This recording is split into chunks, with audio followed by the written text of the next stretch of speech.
entonces el ahorro en el gasto de esta enfermedad será probablemente visible. Muchas gracias.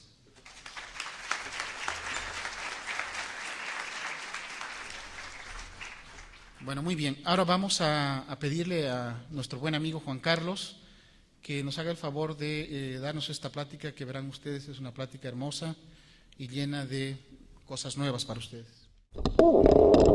Buenas tardes a todos. Bueno, una de las cosas y los puntos que tocaron los ponentes anteriores en unas brillantes pláticas es acerca del avance que ha tenido la cardiología a nivel mundial en cuanto al desarrollo y obviamente al gasto económico que representa el hacer todos esos estudios clínicos en un gran número de población y con centros especializados. Una de las preguntas que seguramente tienen ustedes que están en el auditorio es, bueno, o sea, hasta el momento nos han presentado cifras, estadísticas y estudios, investigaciones europeas o americanas, norteamericanas, pero ¿cuál es la experiencia que tenemos en México? La creación de este grupo, que aparte de ser buenos amigos, hemos contado con el apoyo de la Sociedad de Cardiólogos de México y del patrocinio de los laboratorios, es el de echar a andar un grupo piloto de detección oportuna de infarto. Ese es el nombre que le hemos puesto en la ciudad de Puebla. Este programa empezó en el 2007. En el año del 2007, considerando obviamente que pues la cardiopatía isquémica es la primera causa de muerte en el mundo, al igual que ocupando dentro de las enfermedades cardiovasculares el número 1, la prontitud de la atención que en otros países se lleva a cabo es una de las cosas que más nos ha costado trabajo en nuestro país. Recordemos que programas como estos tienen que adecuarse a la idiosincrasia nacional, cosa que es diferente, no es lo mismo un equipo de fútbol en Francia que un equipo de fútbol en México, ¿no? Hay diferentes tipos de pensamientos, de costumbres y de formas de pensar, y eso hace que tengamos que adecuar los resultados mundiales a una población nacional. Entonces, bueno, como sabemos, ya lo comentó el doctor Antesana, de 100 pacientes que se infartan, se mueren 31 y viven 69, es un registro que se llama Registro Ibérica, de un grupo español que se llama el Grupo RECIM, es un grupo de urgenciólogos, no es un grupo musical, es un grupo español, de urgenciólogos, curiosamente, y este registro habla de que más de 19 de los 100 pacientes se mueren fuera del hospital, es decir, la mortalidad prehospitalaria del infarto es muy alta, del 100%, el 60% de los pacientes que mueren lo hacen fuera del hospital, lo cual hace importantísimo el hecho de que tengamos que tener mucha prisa para llevar a los pacientes al hospital. Ustedes se han topado, ya lo verán más adelante, con infartos que andan dando de vueltas por todos los hospitales de la ciudad, ¿no? Un infarto que va a un hospital en la Cruz Roja, bueno, pues ahí no tienen trombolítico, bueno, pues trasládalo a otro hospital privado, pero ahí no tiene dinero el paciente, entonces, bueno, acaba en el hospital general y lleva 7 horas de infarto, ¿no? Y no lo ha visto nadie, no lo ha visto ningún cardiólogo. Entonces, una de las cosas que nosotros nos topamos en la ciudad de Puebla fue varios puntos idiosincráticos. Uno, que el paciente primero, cuando está teniendo un infarto, no sabe lo que está pasando, que elige mal el medio de transporte, es decir, agarra el coche del vecino, del amigo, un taxi, un microbús y se va al hospital más cercano. O a veces cuando llama a la ambulancia el paramédico está mal capacitado, no sabe tampoco qué está pasando, eligen mal el hospital, lo llevan a un hospital de dermatología, por ejemplo. Existe una mala capacitación muchas veces del médico que está en urgencias, no es ningún comentario ofensivo, pero a veces el médico general que está en urgencias, bueno, no está tan actualizado en síndromes coronarios y existe a veces desconfianza por parte del paciente en los sistemas de ambulancias, que en algunas ocasiones nos han dicho inclusive que tienen miedo de llamar a la Cruz Roja porque los carterean y les bajan la cartera y el reloj y todo esto. Son evidencias reales que nos hemos topado.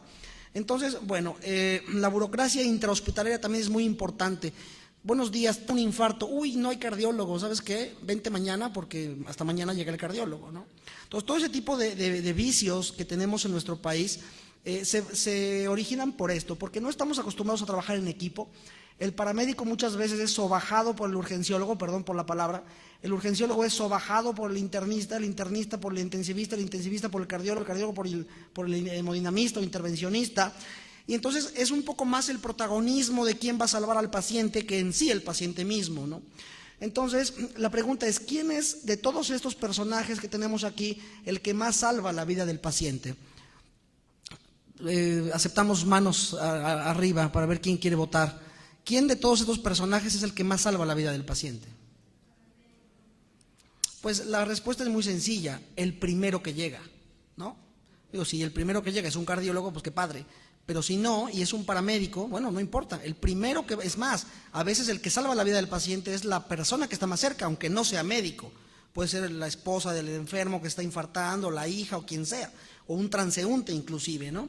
Entonces, todos estos remedios caseros de echarle alcohol al paciente en el cerebro, de darle un tecito porque piensan que es una indigestión, o una aspirina porque piensan que es un torzón, todo esto se tiene que eliminar y nos ha costado mucho trabajo cuando hacemos o intentamos hacerle ver a todos estos personajes, sobre todo a los más alzados que somos nosotros, los cardiólogos, los internistas y todos los demás, de que no es lo importante diagnosticar al paciente, sino sospechar. O sea, lo que queremos son sospechas, no diagnósticos. Hemos llegado con pacientes a urgencias o han llegado los paramédicos y el urgenciólogo pregunta, ¿qué tiene? Y pues no sé, tiene un dolor torácico. No, pero qué burro eres, dime qué tiene. No, a ver, el paciente entra con un problema, no con un diagnóstico. Ya saldrá con un diagnóstico unos días después, pero con lo que el paciente entra a urgencias es con un problema. Y ese problema, como decía el doctor Antesana, se llama dolor torácico. ¿Quién es el primero que diagnostica un dolor torácico en un sistema de atención 066? Pues por lo menos el paramédico. Entonces lo que hicimos nosotros en la ciudad de Puebla es capacitar de manera paciente y de manera intensa a los paramédicos del 066 y algunas otras empresas privadas de ambulancias para poder diagnosticar, quitamos la palabra diagnosticar, pero sí para poder sospechar la posibilidad de un infarto. Entonces, cuando el grupo de cardiólogos en la ciudad de Puebla se enfrentó a que tenía que que capacitar a los paramédicos, realmente lo que vimos era prácticamente una burla, y entonces dijeron, ¿cómo crees que un paramédico va a ser posible que diagnostique un infarto?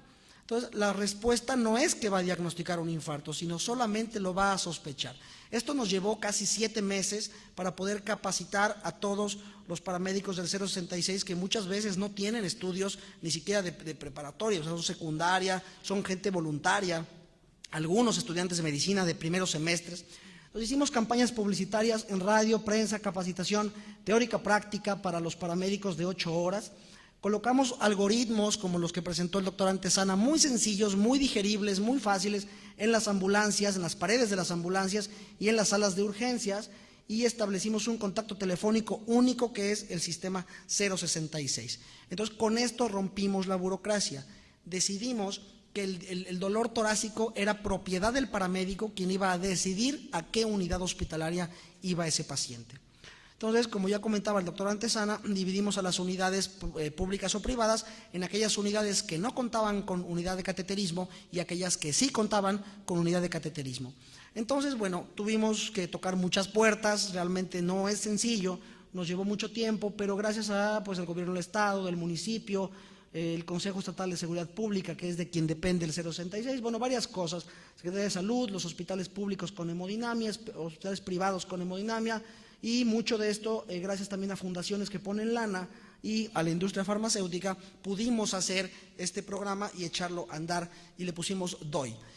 Le dimos a los paramédicos esta tablita para ver si el infarto es lateral, si el infarto es septal, si con descenso del ST o pacientes con elevación del segmento ST, todos ellos reciben esto. Estamos en tratos con Sanofi para poder empezar a poner y un permiso por ahí o dos que necesitamos de la Secretaría de Salud de Puebla para que el paramédico pueda poner enoxaparina en la ambulancia. Los primeros casos realmente era fantástico cómo llegaba el paciente ya pretratado en la ambulancia con aspirina, clopidogrel, y llegaban a urgencias del Seguro Social, no es por decir ninguna institución, pero llegaban, por ejemplo, a una clínica periférica y decía el médico,